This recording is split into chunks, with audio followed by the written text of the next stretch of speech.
哎，他瞪你还？这还瞪你？哎，走啊！哎呦呀！哎呦！快上！哎呦！哎呦！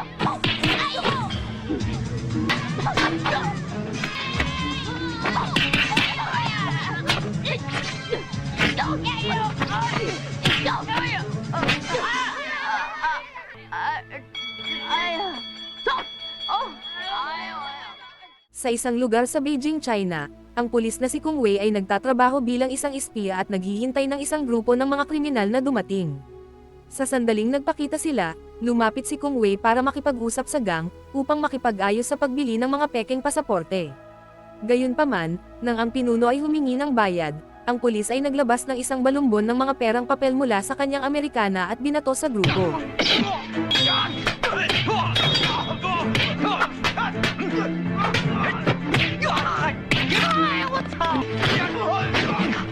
Sa loob ng ilang segundo, natalo ng pulis ang gang, isinako ang pinuno at dinala siya sa kanyang bisikleta. Kailangan niyang magmadali dahil sa mismong sandaling iyon, hinihintay siya ng kanyang asawa at anak na si Johnny sa isang martial arts festival.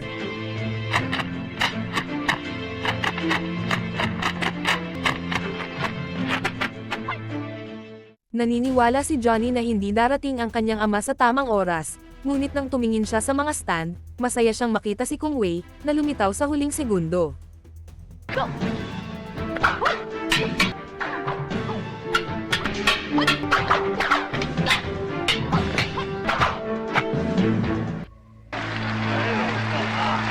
Ngunit sa sandaling iyon, lumitaw ang ibang miyembro ng gang, na armado ng mga hatchets.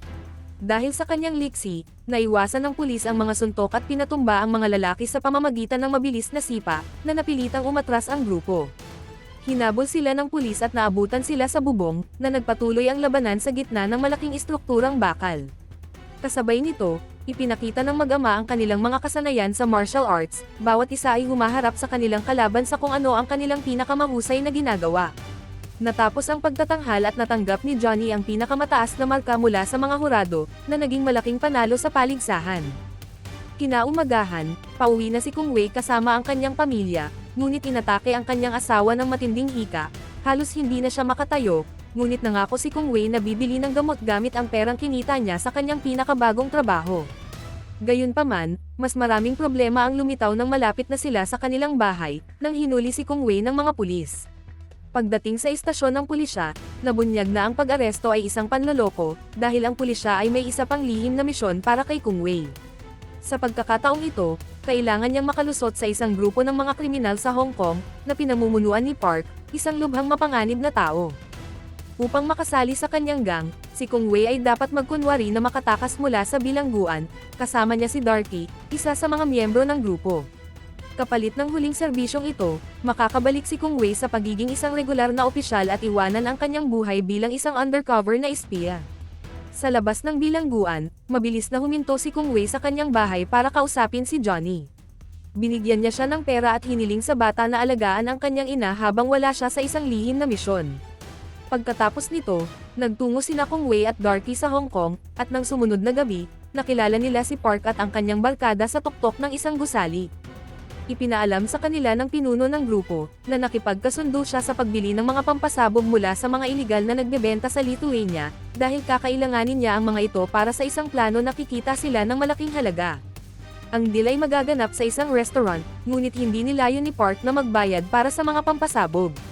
Pagkatapos ay humingi siya ng isang plano mula sa kanyang tauhan, at upang patunayan ang kanyang halaga, iminungkahi ni Kung Wei na pasukin ang restaurant at magsagawa ng pagnanakaw, kumuha ng bomba sakaling subukan ng mga iligal na nagbebenta na lumaban.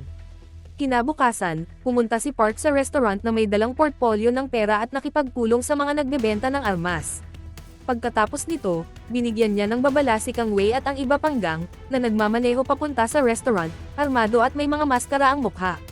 Makalipas ang ilang minuto, nilusob ng grupo ang restaurant, ngunit nakita ni Kung Wei ang isang mag-ina at inikot ang manibela, dahilan para tumaob ang kanilang sasakyan. Matapos makabawi mula sa aksidente, ang buong gang ay bumaba sa kotse at nagsimulang makipagpalitan ng putok sa mga nagbebenta ng armas. Sa gitna ng putukan, nabawi ni Kung Wei ang portfolio na may lamang pera at sinubukan tumakas sakay ng kotse. Gayunpaman, ang kanyang landas ay naharang ng mas maraming Lithuanian na armadong lalaki, na nagutos sa kanya na bumaba sa kotse at ibalik ang portfolio. Sumunod si Kung Wei, ngunit binuksan niya ang kanyang Amerikana, inihayag ang vest na may nakakabit na mga bomba, at inutusan ang lahat na itapon ang kanilang mga armas. Sa labas ay nakita ng isang pulis ang buong pangyayari at sinubukan makialam. Binaril niya si Kung Wei. At sa kabutihang palad, nakaiwas siya sa putok at naihagis ang bomba sa bubong bago pa ito sumabog. Umalis ang mga armadong lalaki upang kunin ang kanilang mga sandata, ngunit tumalon si Kung Wei sa fountain, kumuha ng pistol, at binaril sila. Ngunit natuklasan na wala na itong bala. Pagkatapos ay tumalon siya para matakpan ng isang bar, makitid na nakatakas sa kalaban, na walang humpay na nagpaputok sa kanya. Sinamantala ni Kung Wei ang pagkakataon, nakita niya ang portfolio ng pera sa sahig at sinipa ito patungo kay Park. Tumakas ito kasama ang ibang mga sibilyan, dala ang lahat ng pera. At nang tatakas na rin si Kung Wei, nakita nito ang restaurant na napapalibutan ng mga sasakyan ng pulis. Sa pangunguna ng police commissioner, itinutok ng mga opisyal ang kanilang mga baril sa gang, na naghahanda para sa isa pang shootout. Gayunpaman, nagulat sila ng isa sa mga customer ng restaurant, na lumabas na si Anna Fong, isang detective mula sa lungsod. Sa kanyang husay, nasupil niya ang isa sa mga kriminal, ngunit nahuli ni Kung Wei ang commissioner at habang nakatutok sa kanya ang kanyang baril, inutusan ang lahat ng mga pulis na umatras. Pagkatapos ay pinakawalan ng detective si Kung Wei at umalis sa restaurant, habang nakatutok pa rin ang mga pulis sa gang.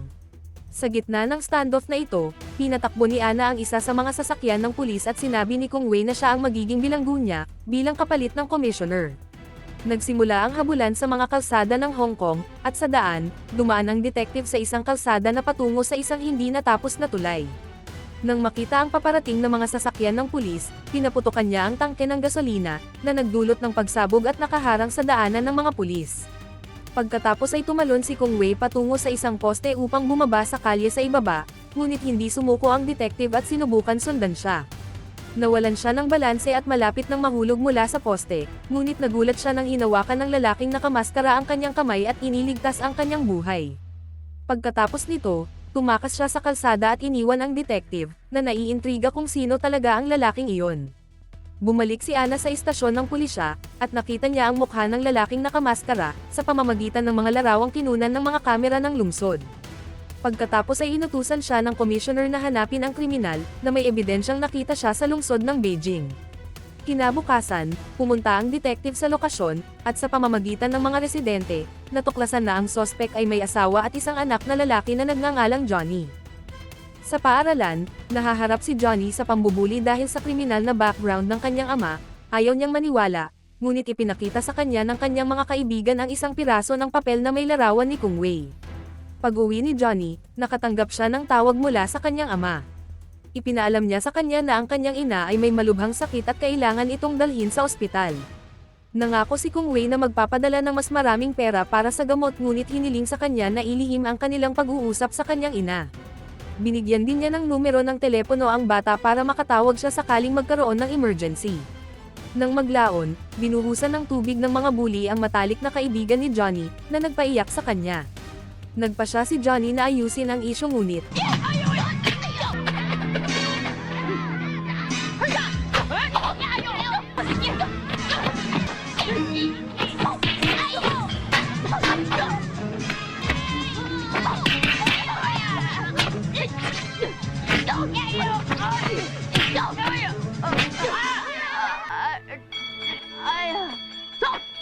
pagkatapos ay sinundan niya ang bata sa kanyang pag-uwi mula sa paaralan, at pagdating niya sa bahay nito, ipinakilala niya ang kanyang sarili bilang si Anna Fong, isang business partner ng kanyang ama.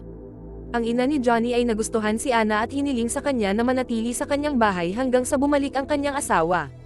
Pagsapit ng gabi, naghanda si Johnny ng hapunan para sa kanyang ina at sinamantala ang pagkakataong basahin ang isang liham na iniwan ni Kung Wei. Nakasaad dito na namimiss niya silang dalawa at hiniling sa bata na alagaan ang kanyang ina araw-araw. Nang matapos ang buong liham, naghinala ang detective na si Kung Wei ay hindi lamang isang kriminal at nagpa siya na mag-imbestiga pa. Nang biglang lumitaw ang ina ni Johnny, sinabing hindi siya makatulog at sinabing nag-aalala siya sa kanyang asawa, dahil madalas itong wala ng ilang araw at hindi nagsasalita tungkol sa kanyang trabaho. Bukod dito, Nag-aalala siya sa kinabukasan ng kanyang anak, dahil lumalala ang kanyang karamdaman at nangangamba siyang maiwan si Johnny. Hiniling niya kay Anna na alagaan ang batang lalaki sa kanyang pagkawala, at naantig na tinanggap ng detective. Samantala, pinuntahan ni Kung Wei si Darky, na nagsabi sa kanyang kaibigan tungkol sa ikalawang yugto ng plano ni Park. Balak niyang tapusin si Meili, may-ari ng priceless historical artifacts, na malapit nang magsagawa ng auction. Nang malaman ito, nakipag-ugnayan si Kung Wei sa kapitan ng pulisya upang ipasa ang bagong impormasyon. Tinanong din ng opisyal kung gaano katagal siyang magpapatuloy bilang isang undercover, dahil kailangan niyang umuwi para alagaan ang kanyang asawang may sakit. Gayunpaman, ang sagot ng kapitan ay matatapos lamang ang misyon kapag nadala na si Park sa mga awtoridad. Bumalik sa Beijing, mas naging malapit si Detective Fong kay Johnny, inaalagaan siya na parang sarili niyang anak. Gayunpaman, nang gabi ring yun, inatake ng hika ang ina ng bata at isinugod sa ospital. Sa kasamaang palad, kakaunti na lang ang natitira niyang oras para mabuhay, at sa mga huling sandali, hiniling niya kay Anna na tuparin ang kanyang pangako. Ang batang ina ay nagpaalam sa kanyang anak, na humihiling sa kanya na maging matatag at hanapin ang kanyang ama bago pa may mangyaring masama sa kanya. Umiiyak ang bata sa pagkawala ng kanyang ina, ngunit tinupad niya ang kanyang huling kahilingan at nakipag-ugnayan sa kanyang ama para ibigay sa kanya ang malungkot na balita. Samantala, muling nakipagkita si Kung Wei sa gang ni Park, at inutusan ng pinuno ang lahat ng kanyang mga tauhan na patayin ang kanilang mga pager upang suriin ang plano. Gayunpaman, bago papatayin ni Kung Wei ang kanyang aparato, nakatanggap siya ng isang mensahe na ang kanyang asawa ay namatay ng gabing yun. Nagulat siya sa balita, at nagalit si Park na hindi niya sinunod ang kanyang utos.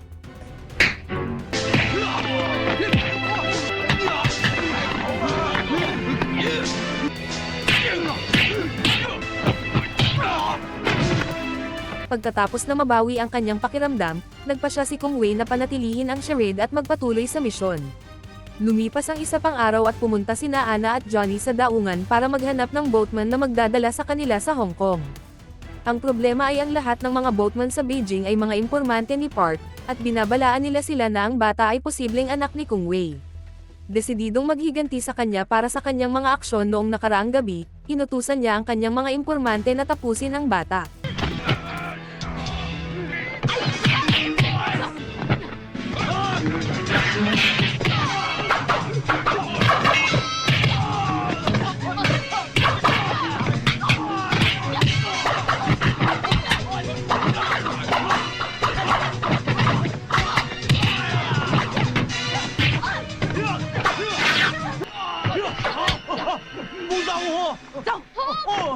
Pagkatapos ng laban, ibinunyag ni Anna kay Johnny na siya ay isang Hong Kong pulis, at ang dalawa ay sumakay sa bangka patungo sa lungsod, umaasang mahanap si Kung Wei.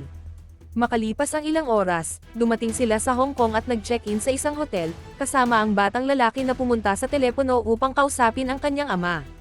Nang matuklasan na nasa bayan din ang kanyang anak, pumayag si Kung Wei na makipagkita sa kanya, kasama si Johnny na naghihintay sa kanyang ama sa pasukan ng hotel.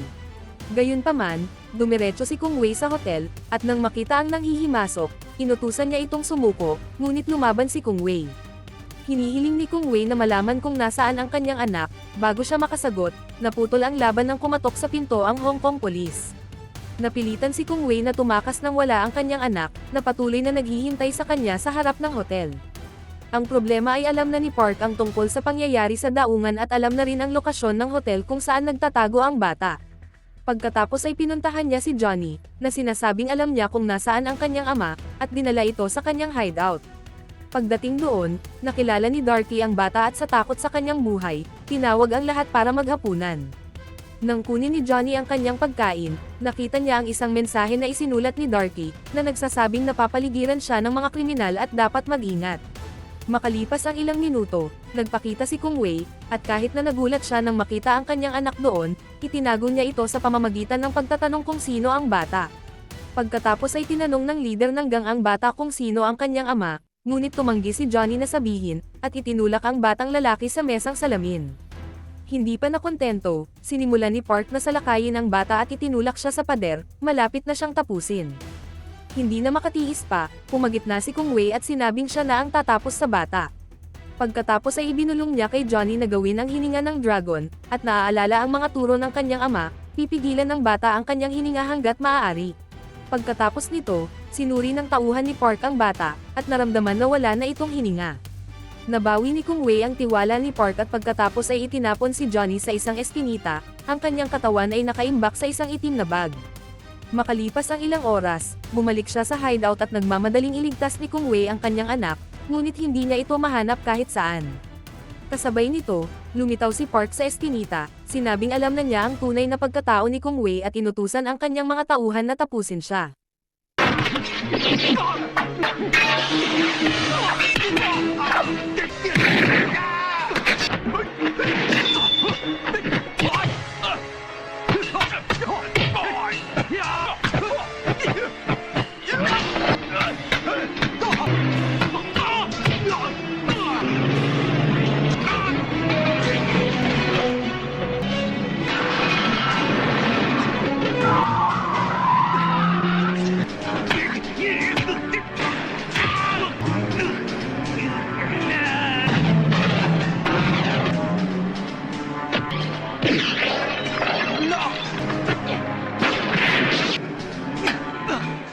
Ilang minuto bago ang lahat ng kaguluhang ito, pumunta si Darky sa eskinita at iniligtas si Johnny sa tamang oras. Bilang pasasalamat sa pagtulong sa kanya ng kanyang ama na makatakas mula sa bilangguan, dinala niya ang bata sa barko ni Park at iniwan siyang ligtas sa natitirang bahagi ng gabi. Kinaumagahan, ipinangako ni Darky sa bata na dadalhin niya siya sa isang ligtas na lugar, ngunit alam na ni Park ang tungkol sa kanyang pagkakanulo at pumunta siya sa barko. Nang makita ang pinuno ng gang, sinabihan ni Darky si Johnny na magtago sa lawa at pumunta upang harapin si Park, na hiniling na malaman kung nasaan ang bata. Nagpa siya si Darky na harapin siya, ngunit mas malakas si Park at binaril siya. Hindi nasiyahan, itinapon niya ang katawan ni Darky sa dagat, at si Johnny ay nagmamadaling tulungan ang kanyang kaibigan, dinala siya sa ibang bangka. Ngunit sa kasamaang palad, hindi nakaligtas si Darky sa kanyang mga pinsala, ngunit bago ang kanyang huling hininga, binigyan niya ang bata ng access card. Papayagan nito si Johnny na i-activate ang sistema ng seguridad ng park at tuklasin ang lokasyon ng mga bomba sa panahon ng makasaysayang artifact exhibition event. Nagpadala si Johnny ng mensahe sa pager ng kanyang ama, na nagsasabing siya ay nasa daungan, malapit sa bangka ni Park.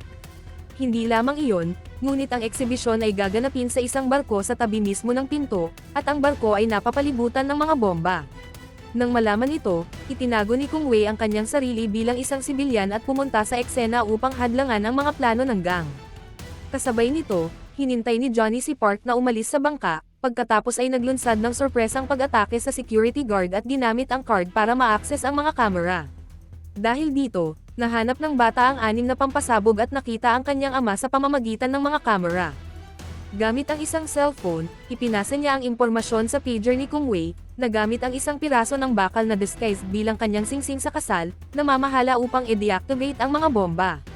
Gayunpaman, nang isang bomba na lang ang natitira, naubusan ng baterya ang telepono ni Johnny at hindi niya masabi sa kanyang ama kung nasaan ito. Sa wakas, magsisimula na ang auction at pumunta si Kung Wei sa venue, hindi alam na malapit lang sa kanya ang huling bomba. Biglang inutusan ni Park ang lahat na sumuko, dahil kukunin niya ang lahat ng pera at mga artifact. Ang may-ari ng exhibit ay nalilito, ngunit nang tumingin siya sa kanyang bulsa, nakita niya ang isang bomba at walang pag-aalinlangan ang pinuno ng gang na nag-activate ng mekanismo, na pinasabog si Mei Li sa harap ng lahat. Pagkatapos ay mas maraming tauhan ang lumitaw na armado ng mga baton, at inutusan ni Park ang mga bisita na ibigay ang lahat ng pera. Ang hindi niya inasahan ay naroon din si Kung Wei, at humarap siya sa mga tauhan ng buong husay.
Ang mag-ama ay naghanda para sa isang showdown.